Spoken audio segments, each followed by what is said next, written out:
Hello there, thy sirs and thy lasses. Two Kings here. My name is Brandon. I like shaking my head every single time I do this introduction. And, I mean, it's probably, like 6 in the morning for you guys, so I'm not surprised if you didn't get my last video. But in my last video, I would state that I would tell a D&D story, so let's talk about the D&D story. So, this D&D story was when I got back to the States and I was playing Dungeons and Dragons and with Rex, Chad, and Joe. And what happened was Rex was originally going to be the DM. And I'm like, cool. So I got this character already. I was going to be, I think I was going to be a rogue. And I was going to go for this, I was basically going to go for like the power. No, I was going to be a ranger. I was just going to go for a straight up damage dealer. A damage dealer ranger. So, like, my character wasn't designed for hordes. Like, if there was a horde, I'd probably have a problem. But it was meant for if we were facing bosses and stuff like that. As soon as a wound if there was a wound on an opponent and it was one opponent, I would get like stack after stack after stack after stack, and I'd be dealing. I mean, I could get like maybe hit 30 damage with a single arrow, like at low levels.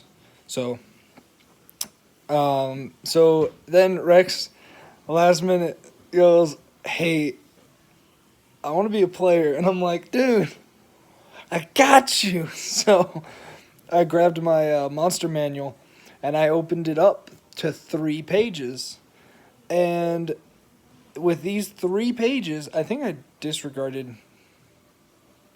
I don't remember what one of them was, so I don't know if I disregarded it or not. But I don't remember what 2 of the pages were.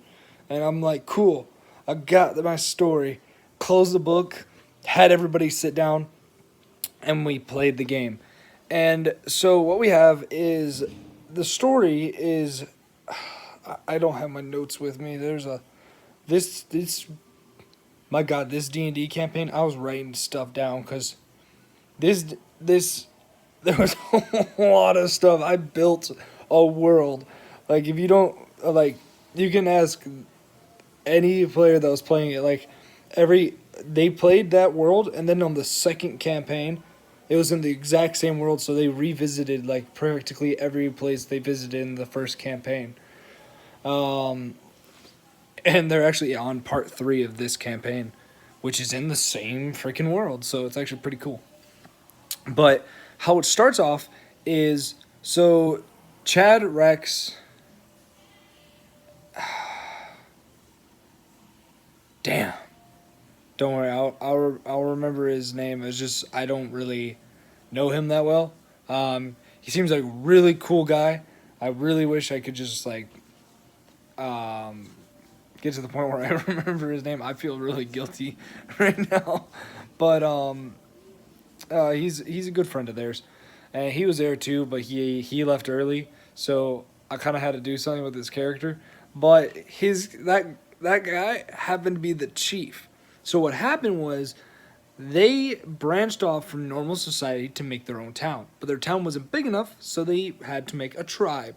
So they made this tribe. They made this little tiny village right next to a lake, which this lake happens to be the home to mer people. So there's a whole city down there, and they made a pact that stated that the merfolk would give the tribe food, while the tribe protected the lake.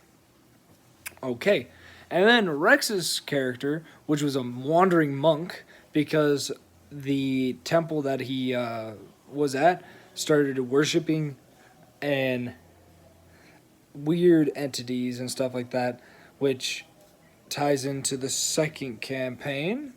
Like I told you, everything is going to be like intertwined as crap. So they're worshiping this thing. He didn't like that, so he left, and he found this tribe, and the tribe was like, "Hey, we're going to make this whole society," and Rex was like, "Oh, okay. Can I I don't know. They made a deal, pretty much saying that he would be the monk and he would get his own temple and he would basically get to teach the monk way, the proper way. So we have Rex, who I believe he was a no, well, yes, I think he was human. Whatever the hell he was a monk. So I mean, no, I think he was a dark elf monk. I think he was actually a dark elf monk. And then we had Joe, who was, I think he was Asmir, which is Asmir is the offspring of an angel and a human, and he was, I think he was a cleric.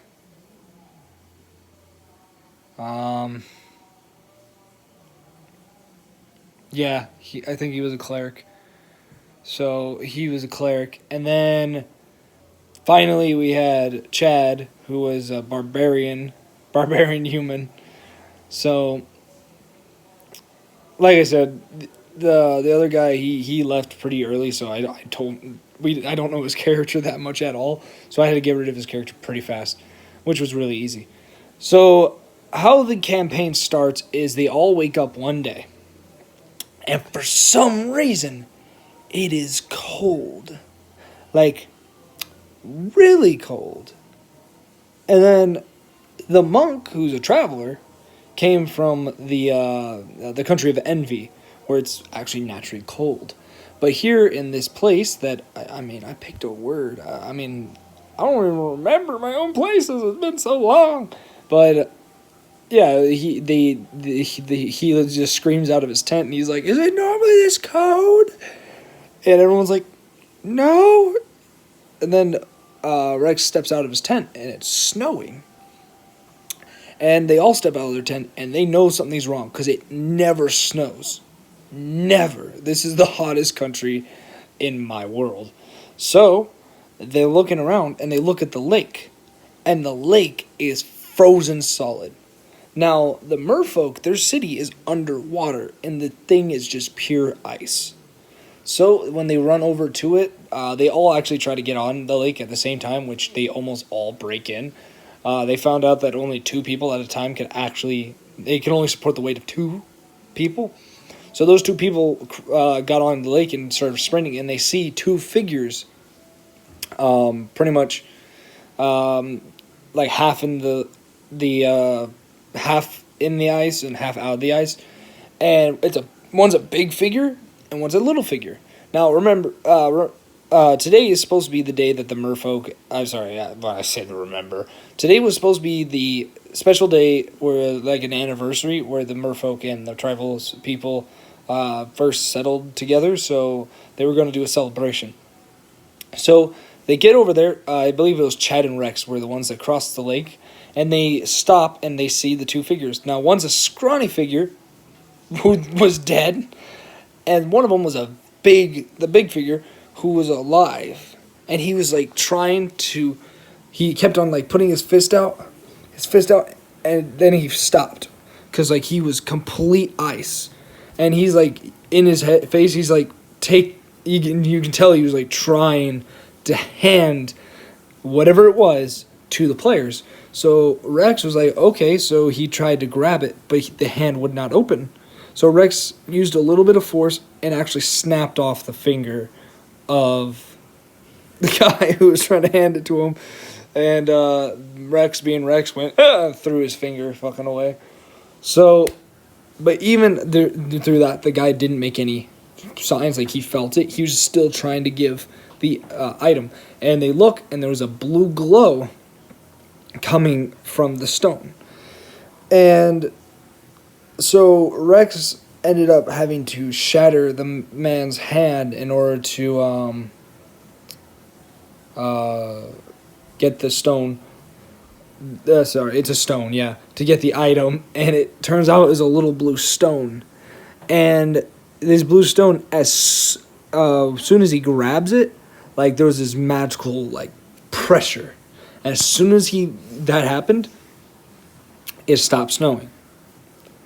And so Rex was like confused, and the guy died, and Chad verified who it was, and he found out that it was actually the chief of the tribal people. They all get back to the land, and or they start walking back, and all of a sudden they realize the temperature is normal. And then they immediately start running, and Rex was a lot faster, so Chad fell into the lake and almost died from hypothermia, but because the ice was melting. And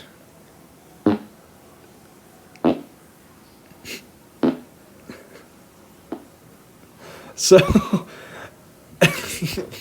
I'm in a room laughing to myself. So, needless to say, so Chad falls through the ice. Rex ends up helping him out of the ice, and they get back to town. And when they get back to town, they wonder where the tribes chief is, aka God managed to wipe him from the fucking face of the planet. Yeah, that's just like he just was gone.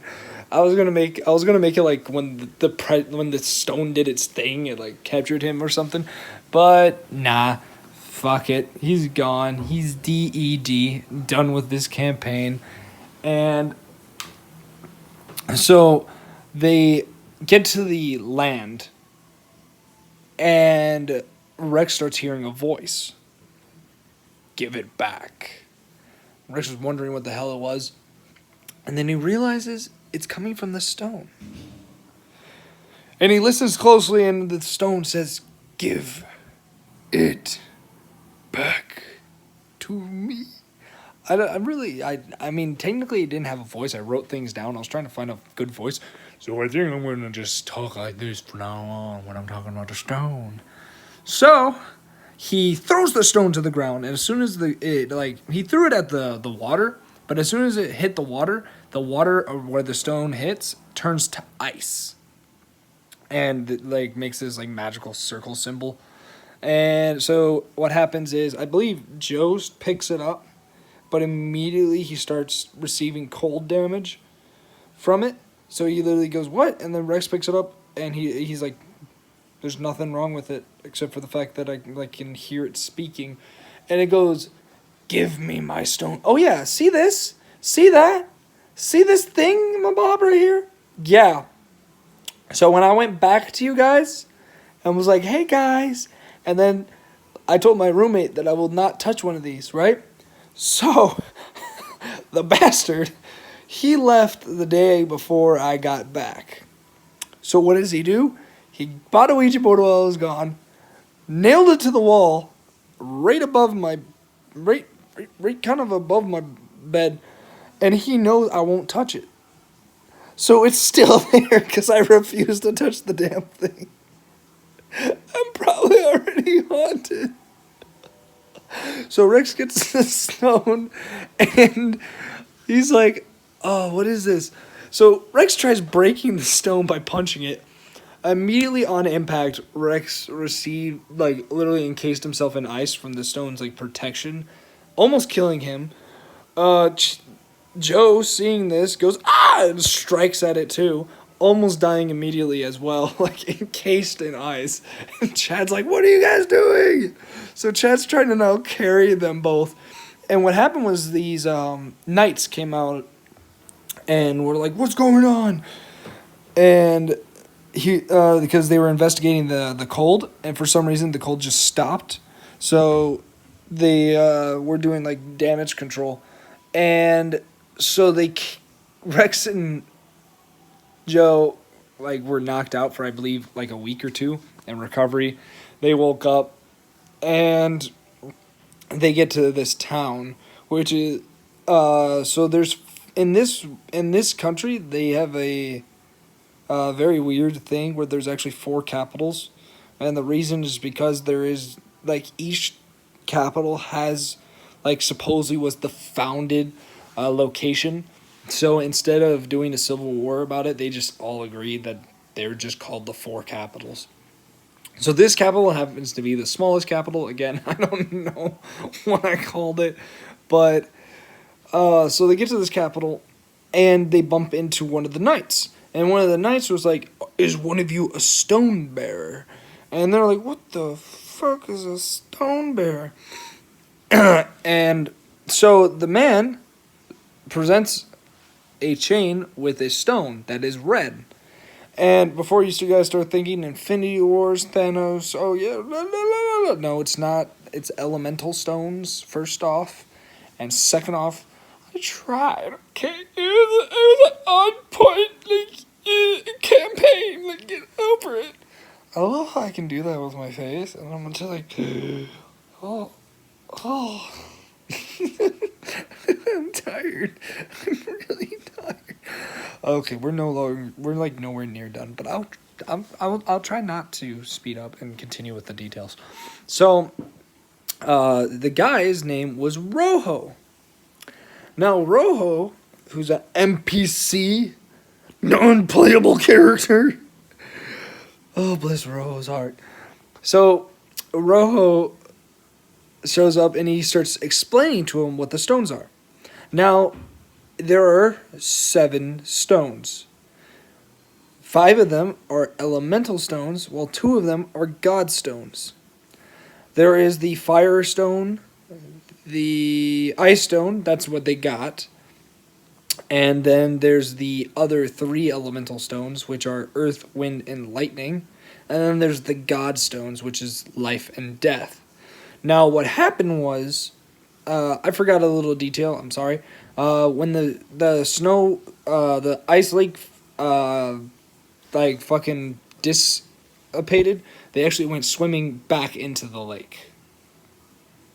And what happened was they bumped. This is a very important part. I don't know why the fuck I passed this, but they actually found one of the merfolk still alive, and it happened to be the daughter of the fucking tribe chief, and she claims that her brother stole something. And then what they did was, being that Rex is the only, like, he's a monk, so he used, like, some key and shit so he could actually, like, go underwater. So he couldn't swim to their village, but he checked, and just picture Atlantis with a gigantic footprint the size of half of it right next to it. Yes. That footprint was half as big as that Atlantis, and they came to the assumption that something attacked, and that's what caused the weather and shit. Which then goes to Rojo's explanation. See, there's 5 elemental titans, and then there's the 2 gods. And what happened was mankind managed to seal their power away into these 5 stones, and 5 elemental stones and 2 god stones, and then locked away the gods and the titans.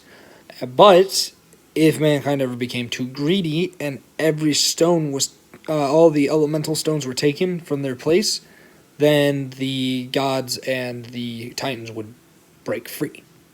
So, the last stone needed for it was the ice stone, which the son of the tribal chief ended up taking, which caused all of this, which summoned the titans, aka that gigantic footprint was one of the titans. So, Rojo continues to explain that their job is to make sure that the Titans never get a hold of their stones, because if they do, they will assume full power and will destroy everybody. So, they go on the quest with Rojo.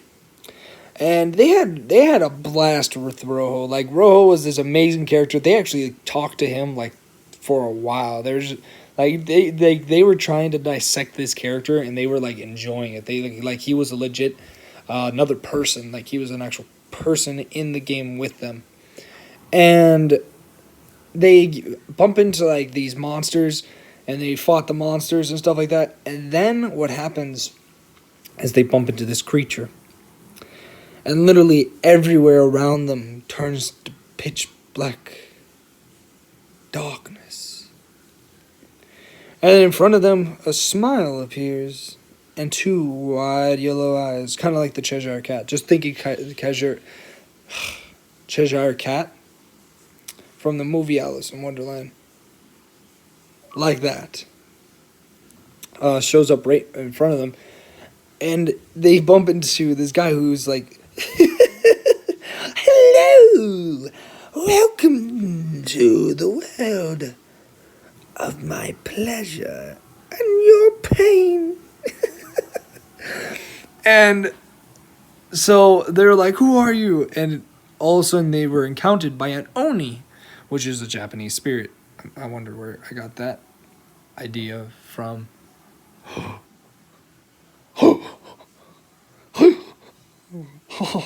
So, so they had a long conversation with the oni, and the oni decided not to fight them, but instead made a deal with them. The oni pulled out of its pocket, but not touching, using magical force, was holding the yellow stone. And the oni stated if they killed the priest that was protecting the children of this village, if they would kill the priest so the kids would come back out so he could have his fun, then they would get the stones.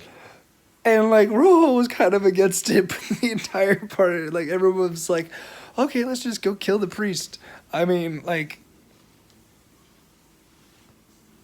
yeah, and like I think one of their favorite lines was, thanks to the priest, the kids stopped coming. Okay, they didn't stop coming. I mean, like he's a priest and they're kids, but they stopped coming out to play with me, and like everyone started dying. Like it was, oh, there's so many jokes that like the oni ripped on this goddamn priest so hard.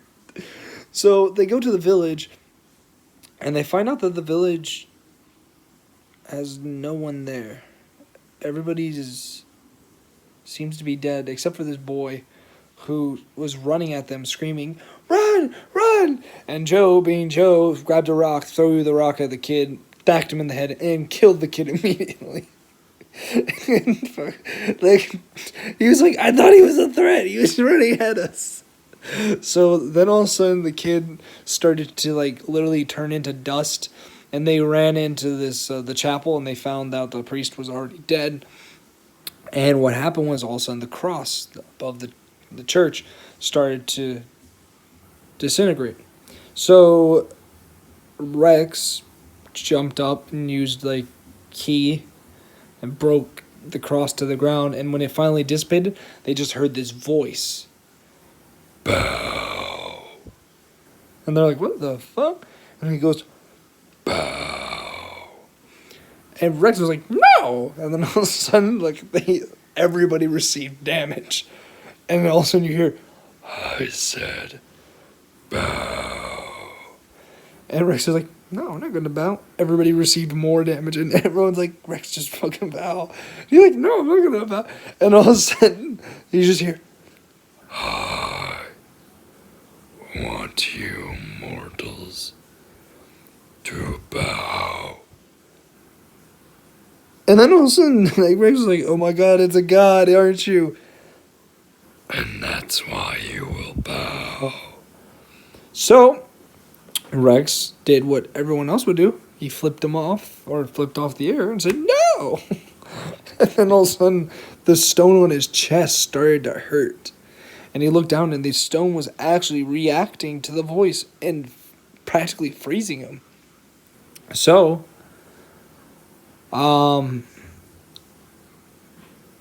they all bow, except for Rex. And, like, literally, every single time he said bow, Rex said no. It wasn't until everybody was, like, at 3 HP left Chad, like, forced him to bow. And then the god of death was like, good. And then, literally on cue, like, the stones, which were on their necks, left both Rex and Rojo's chest and went right into the hands of this forming skeleton. And then all of a sudden, there, before them, was the god of death.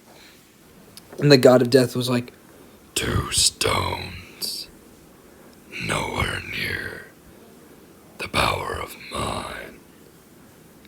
But this will do nicely. And then, using the power of the stones, he generates some of his ability, and he throws a skull onto the ground. And this skull starts to twitch, and Rex immediately knew what was going to happen. And he just says, everybody run! I'll fight it off! You know, he was going to sacrifice himself because they were all at 3 HP, and there's no way they were going to fight this thing at their level. So, they're like, no, we got this. We're going to be a team. And Rojo Rojo actually walks up to Rex, and Rojo goes, "You're not gonna fight this thing." And Rex was like, "Yes, I am." And as he says that, Rojo punches Rex right in the chest, knocking Rex out. And he throws Rex onto Chad's back, and all of a sudden he goes, "Run!" So they all start running, right? And they're all running. And then Rex wakes up. And he's like, "What's happening?" And then they're all like, "Oh, we're running. We're running. Rojo said run, so we're running." And then what happened was Rex was like, "Where's Rojo?" And there was like, "Can't you?" They were like, "Can't you hear him? He's right behind us." Because you could hear footsteps, right? And Rex looks behind him, and what does he see? He sees like these shoes, right? Tied, like there's laces tied to Rex's back, and there were shoes. And the shoes were actually just hitting the ground as Chad was running to make the sound that Rojo was actually with them. And Rex looked back to see Rojo standing there, and the Lich had finally formed, and they clashed into combat. And Rex, literally, he was devastated. He's like, "Rah!" He was like, "We gotta go back." And Chad would not let go. He was like, "No, we're gonna keep on running." So they finally got out of there. And what happened was they get back to the Oni, and the Oni was not smiling. And he literally said, You did your task. The priest is gone. Just so were the kids. Like, the Oni was, like, really sad and depressed. Like, literally, because that town, everybody in it died. And yes, the Oni is twisted and demonic and stuff like that. But this Oni actually was really fond of the kids. Not creepy way. He actually was, he actually wanted to have fun with the kids. But he wanted to fuck with the characters. So the Oni puts the yellow stone down, and he disappears. So Joe almost picks up the stone, and everyone goes, "Wait, if you touch it, you get bound to it." So they ended up putting it in a cloth, so that way no one will touch it. And the only way to become unbound to it is if you die. So, and as you can tell, if you touch a stone that is not equivalent to you, then you die. Or you receive damage. Rex actually almost picked up the Yellowstone, but then he remembered one of Rojo's sayings that we're called stone bearers. We're called the stone bearer, not stones bearer. Because if you touch a second stone, the power will kill you immediately. So Rex did not pick up the Yellowstone. My God, if I tell you that these guys were devastated, like, I think for the next 30 minutes of this campaign, they didn't speak. They were just moving their characters. So they literally were taking the walk of shame of defeat, knowing that Rojo was dead. And they get to this village, the biggest capital, or what was left of it, but a single sign, as the entire town was burned and frozen. As you just see flames and ice, the entire town leveled to that of a plains. They keep walking, and Rex hears a voice of a child, and he runs, and he finds a child holding the upper half of his mother, which her lower half was frozen in ice, and she kind of snapped, like the ice snapped halfway on her body. So he was holding her, and she was dead, and Rex ended up adopting this kid, and the kid's name was Altarius. No, this kid, like, they called him Boy, which was pretty funny.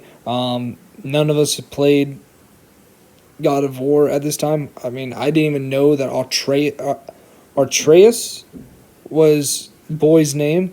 So Altarius which is close to Altarius. That literally was the name that just popped in my head, so I just named him Altarius. So Altarius ends up joining the party, and so, but it was still silent. Like, it was really sad. Rex and Chad were constantly bickering who was right in that situation. Was it right to leave Rojo to die, or should they have fought with him? And Chad was like, we would have died, you know it. And Rex was just, he was like, Rojo. And, like, I literally talked to these guys, and Rex literally said, dude, you literally made me depressed for a second there. Like, I honestly was hurt when Rojo died. And Chad, literally, when I talked to Chad, and Chad straight up said, when Rojo died, and I kept on going, and I carried Rex to the end. And then after that, how Rex responded and stuff like that, legit, as a person, I felt guilty. I knew I did what was right, but at the same time, every single time he was talking about Rojo, I felt like I did something. It was fucking amazing. So they end up finding this mountain, and they climb to the top of the mountain, and they find this bear with an owl's head, and they follow it, and all of a sudden there's a shrine. And the boy runs up to the shrine, and he picks up the item, right? And he tries to open up the item, and Rex snatches it out of his hand and goes, hey, don't just mess with things. So Rex tries to open it, and it doesn't work. They all try to open it, and they can't open it. And the boy, was holding it, he tries to open it, and it almost, like, opens by, like, easy as pie. But all of a sudden, they see the owl bear start charging towards them. So Rex tells the boy to stop, and he takes the bag from the boy, and he hands the item to the owl bear, which the owl bear then takes the bag and looks at Rex and just nods its head and runs off. And Rex states that it was the guardian of this place. And they were all under the assumption that in that case was the Stone of Life, the God of Life stone. That's what they came to as an understanding. But then the owlbear left him a letter, or a little note, and it showed him what each of the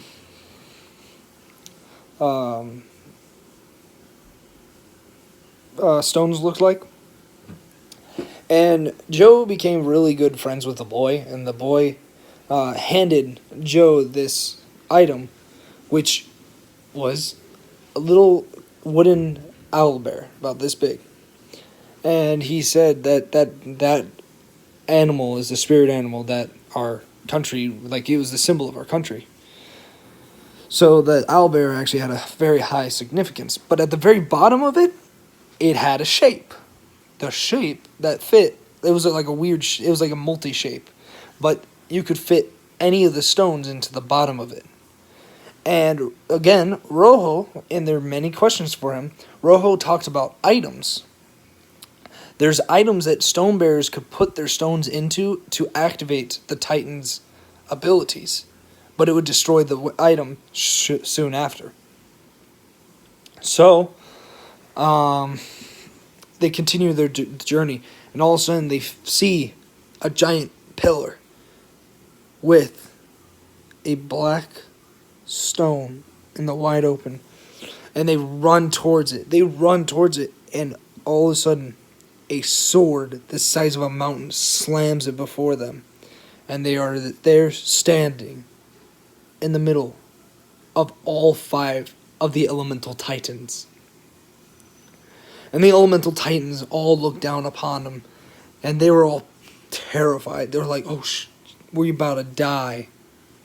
We're about to die.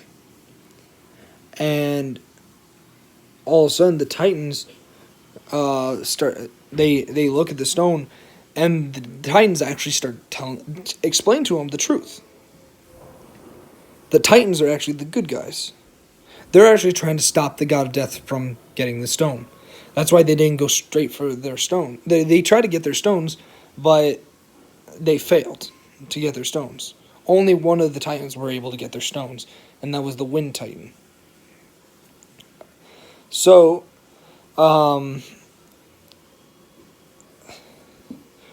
what happened was,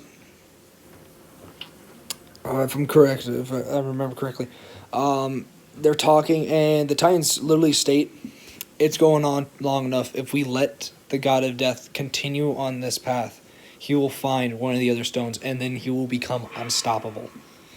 So we are going to go take on the God of Death, even if it kills us. And, the Rex and everybody's like, we can help. And they're like, no. You already gave him the stones. You already failed us. But what else can we do? We can't even use our own stones because they're sealed. And there was like this, the Titan of Wind couldn't use his stone for some reason. Like there was something blocking it. And this is actually information that I knew. Players didn't know. They never asked me, so I'm going to give enlightenment for you guys. The only way for the Titan to actually use their stone was because the humans and all of them came with a failsafe. In order for the Titan to actually be able to use his power, his stone has to be bound to somebody. But the Titans didn't know that. So it was a failsafe so the Titans couldn't go on their crazy rampage. Well, the Titans literally say, being that this stone is useless to us, and it would be pointless to bring a stone to the God of Death, one of you shall be awarded this stone after you amuse us. So, next thing you know, the players were all put into a death match amongst each other. So, they didn't want to fight. It wasn't until the Titans threatened to kill him they start fighting. So Rex fucks both Joe and Chad up, like, immediately. Like, he put a bunch of key points and threw these darts and crit on both of them. like, get fucked. So after a while, the fighting stopped because the Titans stopped them. And Chad was awarded the Windstone. So Chad gets the Windstone, and he actually touches it right off the bat, binding it to him. And the Titans go off to fight the God of Death. So now they have the Thunderstone, which is in Joe's pocket.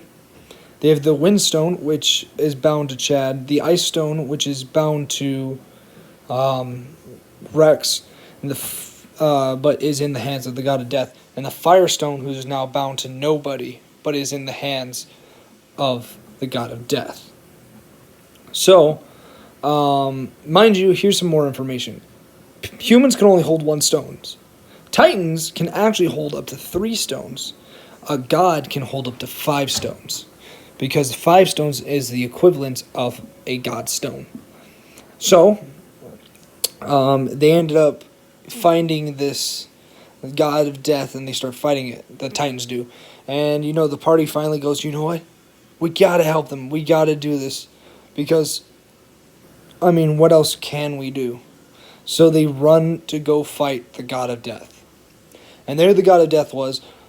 By the way, I gave the God of Death infinite hit points.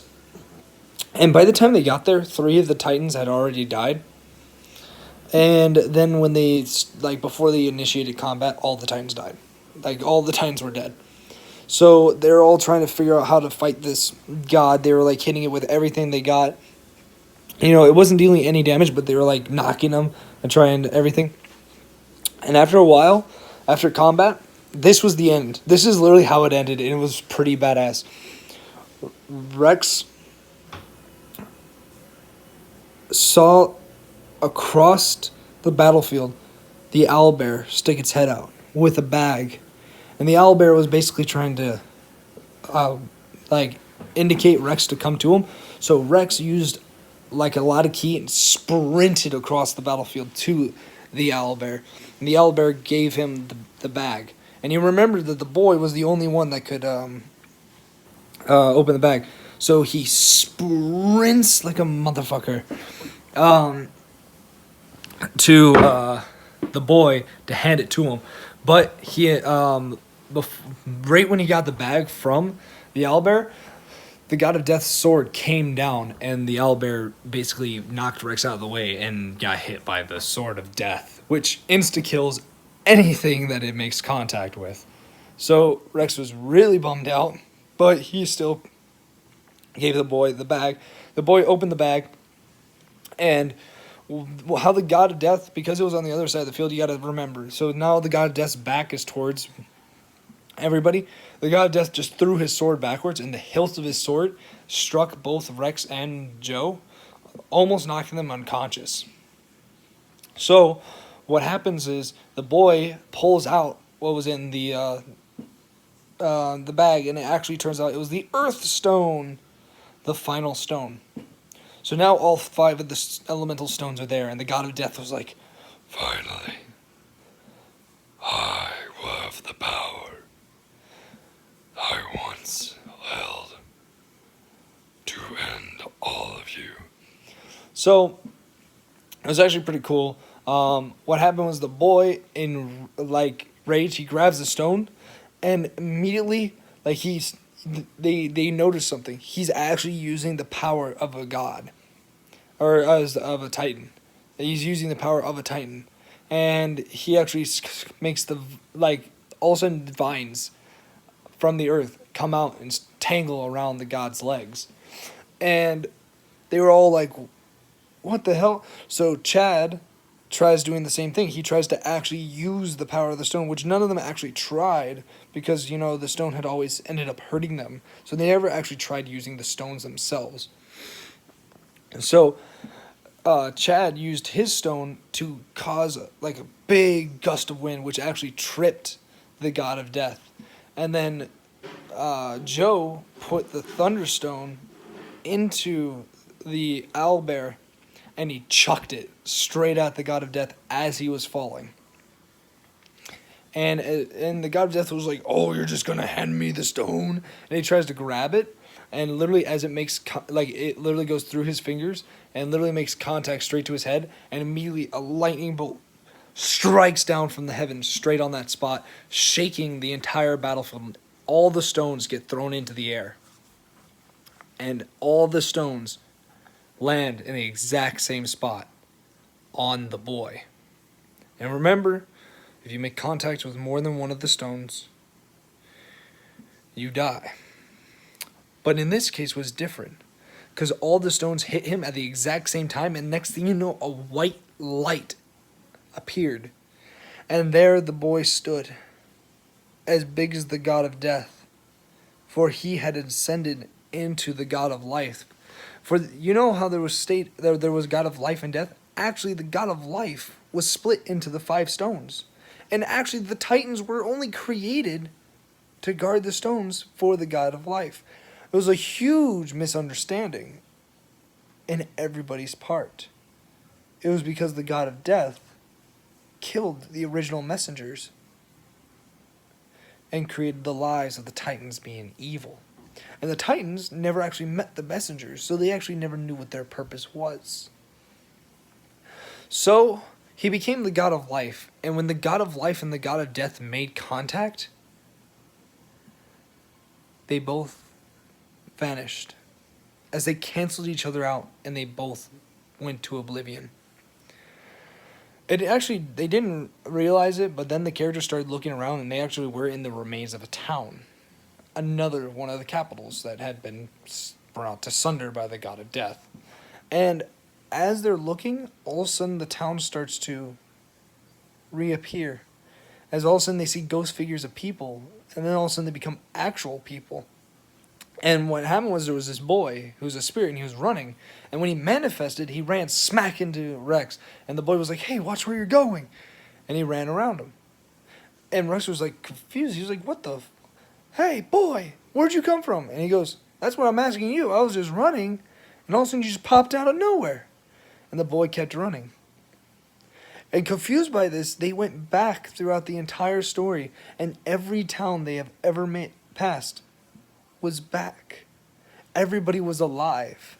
In fact, when they got back to their tribe, there their chief stood, wondering where the fuck they were for this festival. And there the merfolk stood. Everybody was back, except for two characters. The boy, for he had disappeared from reality, and Rojo, for those that have been cursed by the god of death's magic do not return. Oh, also the Titans. The Titans are fucked too. All these people, like, that you would think everybody's dead. The god of death was actually using the stones to kill everybody, so it wasn't him necessarily who was killing everybody. He was just spreading death. But Rojo was, and the Titans were literally killed by the god of death's magic.